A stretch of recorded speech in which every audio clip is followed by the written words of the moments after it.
When the internet began, bulletin board services, or BBS, became the first online communities of the so-called information superhighway.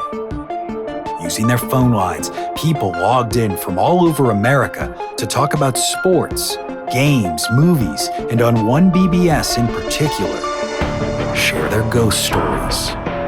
Over time, those communities all went dark, except for one lone server that continues to operate somewhere in an unknown part of Pennsylvania's Rust Belt. A relic of the 1990s, veiled in mystery, it is a digital archive of humanity's strangest encounters with the unknown, as told by the people who experienced them. My name is Brandon Schexnayder, and you are listening to Fear Daily. Subject: The Bones Tell You When. User: D00M3D. Posted October 5th, 1999.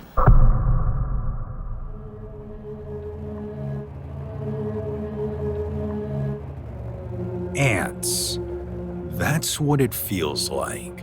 Hundreds of tiny ants marching along the bones of my leg, forcing their way through the flesh as if they were digging tunnels, burrowing into the synovial fluid of my joints, drinking deep until nothing remains for the agonizing grind of bone against bone.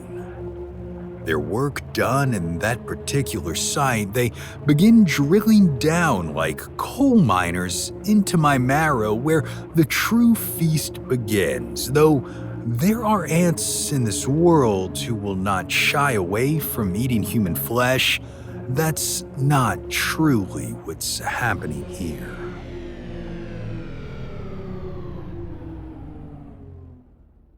I wish it was, because while you may not be able to reason with ants, there are ways of dealing with them. Pesticide, traps, and the like. There is no pesticide or trap or any remedy for what is currently nibbling away beneath my skin. It is simply the final, inexorable step in a process that began in blood a very long time ago and will end the same way. There's no one left alive who knew my great-grandfather, Elmwood Weaver, but his exploits were terrible enough to have received a number of notable mentions in newspapers of the era. He was a thief, a robber, and those were his better traits.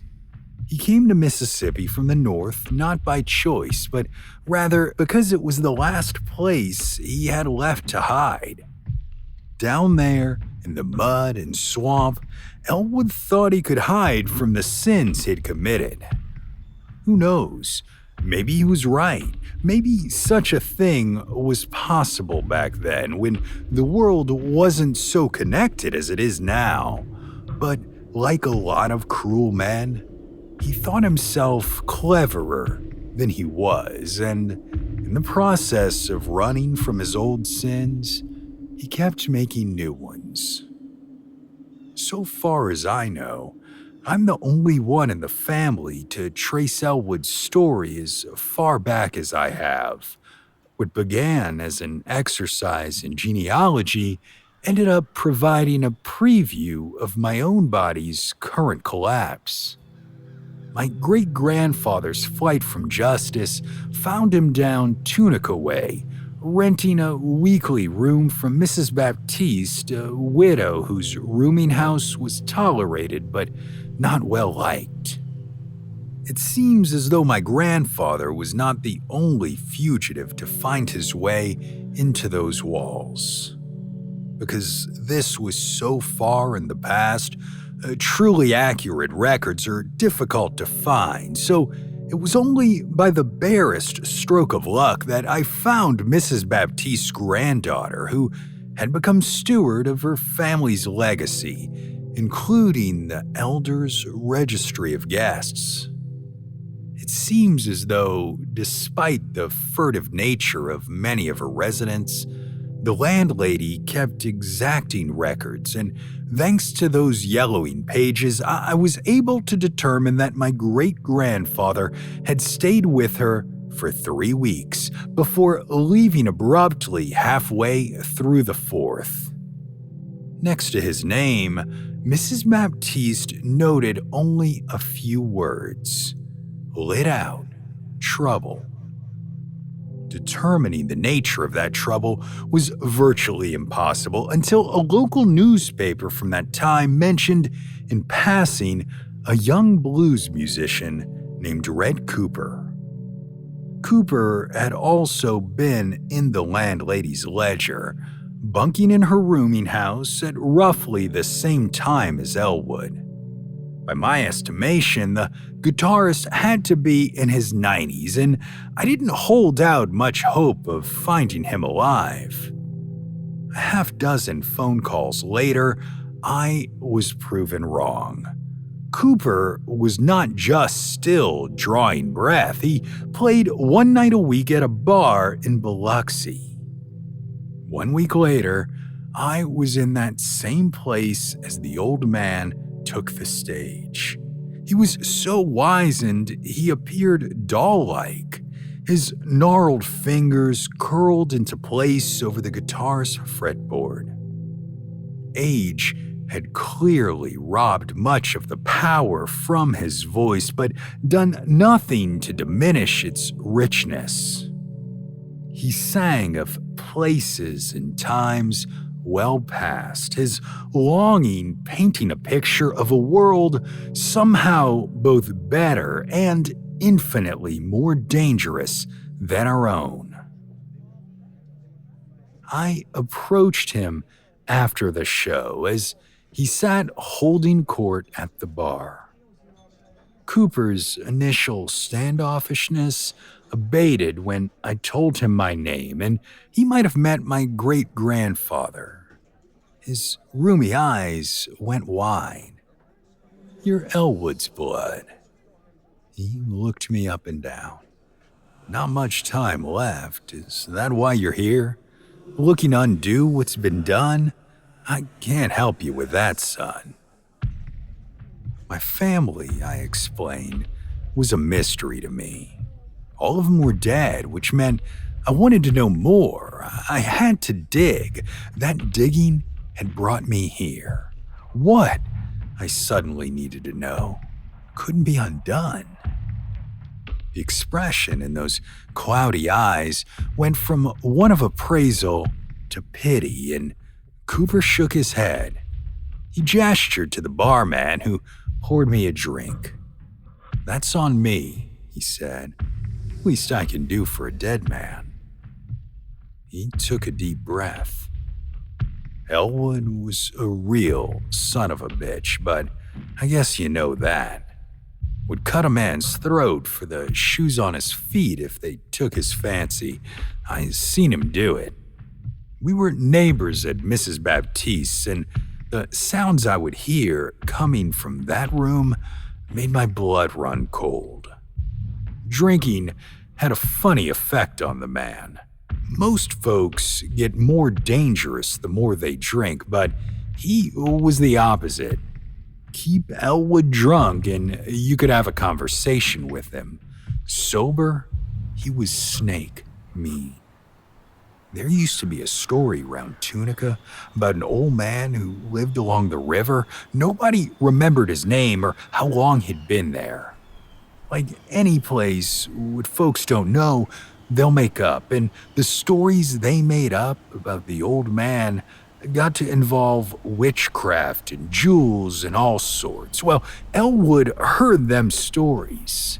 He didn't have time for witchcraft, but jewels fit him right down to the ground. He got the idea in his head to rob that old man. Turned out, he didn't just rob him, he killed him. Beat him to death with his own 2 hands. I know because I saw him afterward. Hands bloody. Clothes too. He came back to Mrs. Baptiste shaking so bad he could hardly put the bottle to his mouth. Once he was more sociable, he told me what he had done. Didn't care that I knew or anyone knew. That was Elwood. Except it wasn't the killing that got to him. There was something else, something the old man had said before his eyes turned to glass. He told Elwood it put a curse on his blood so that it turned to poison in his veins and the veins of his kin. They would all rot from the inside out before their time. They'd know it was coming, the old man said. The bones would tell them when. Elwood didn't last long after that. He'd talk about this itching underneath his skin, behind his eyes. I woke up one day and his room was empty. Heard a while later it'd gone all to pieces, literally. Crumbled in on himself somewhere in the Chickasaw Hills. I always wondered if there was any truth to it. Now I know. I smell death on you, son. Are those bones talking yet? They weren't then. They are now. It started as a hairline fracture of my tibia, widened into a fissure, weakening despite multiple surgeries. Others are now doing the same, splitting, collapsing, fracturing through my skin. The ants continue their work with mercenary precision, concluding the curse by sending me, the last of my family line, to the same hell as the man who damned us.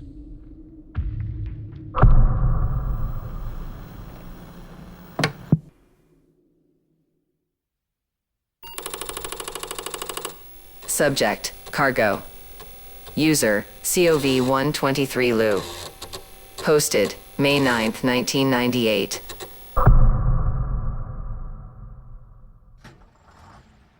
I should have walked, but I was 3 months behind on the mortgage and I just buried my dad the week before. The rig was a loaner out of Harrisburg, a 1990 Kenworth T600, red cab, no markings. The trailer was sealed tighter than a drum, cold to the touch despite the 90-degree heat baking the asphalt under my boots. There was no bill of lading, just a cassette with route instructions. Analog, on purpose. Back then, I wasn't driving long haul much anymore. I'd gotten off the road for my wife, or ex-wife now. I was back in the cab because it was the only place I didn't feel like I was drowning.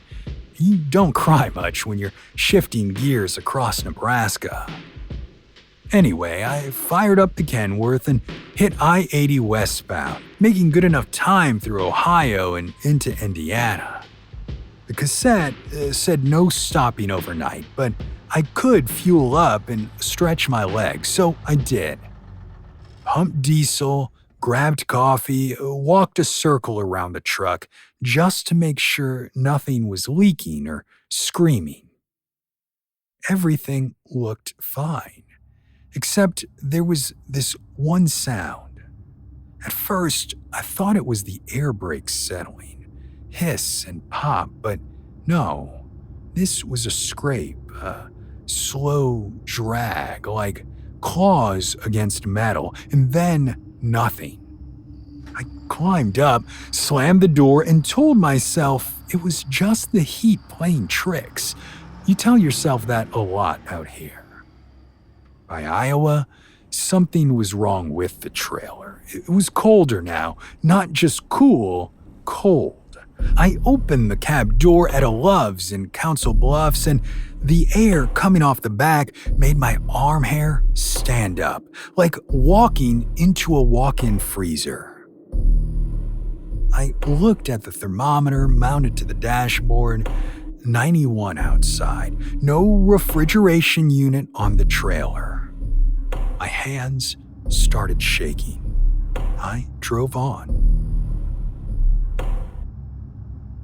Nebraska is long and flat and wide, and sometime after sunset, I started hearing the sound again.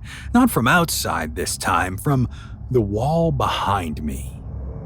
There was something moving inside that trailer, not pacing, not shifting weight like livestock. This was calculated, rhythmic. It would move 3 feet, then stop, wait another 3, stop. I reached back for the shotgun I kept behind the seat, and my dad's. I hadn't touched it in years. I didn't sleep that night, as the instructions said. I just drove, but every hour, I felt it moving again. Like it was learning, timing, adjusting. The walls creaked, the bolts flexed. At one point, something knocked hard enough to rattle the cup of coffee in my holder. At 3:13 a.m., just past North Platte, I saw a smear of something black ooze out from the back door hinge. I thought it was oil, so I pulled over and got out, but it was blood. Thick and slow. It was black in the moonlight. Not fresh, but not old either.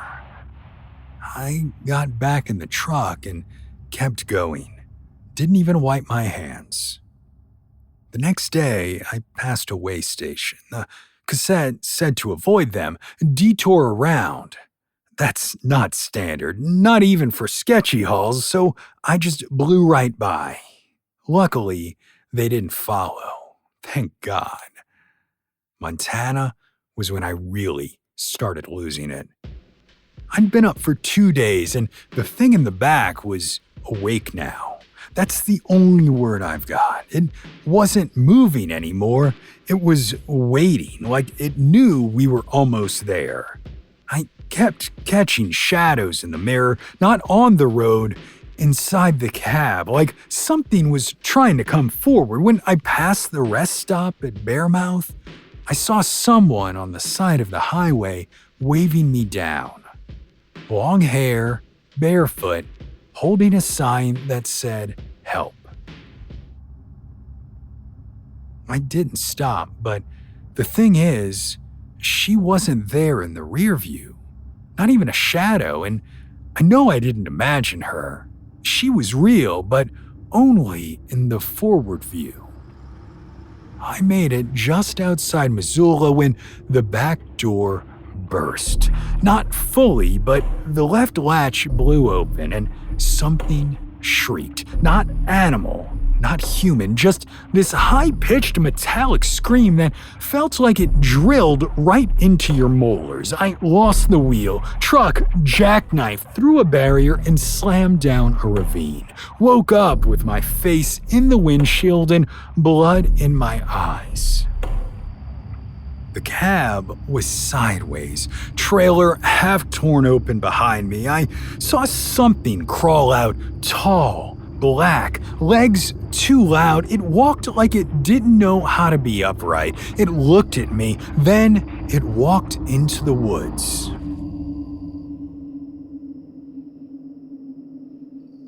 I crawled out.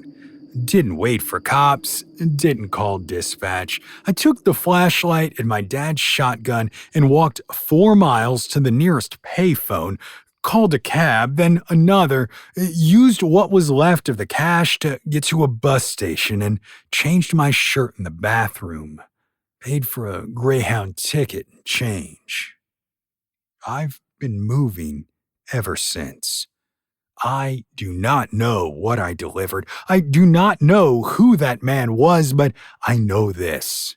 Something was in that trailer, something alive, and whatever it was not meant to stay there.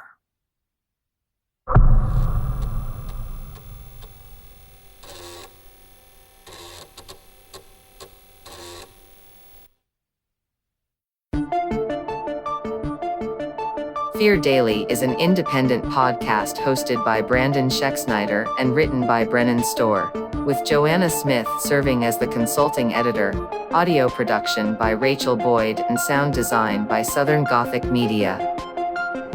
This podcast is a work of fiction. Names, characters, places, and incidents are either products of the author's imagination or are used fictitiously. Any resemblance to actual persons, living or dead, or to real events or locations, is entirely coincidental.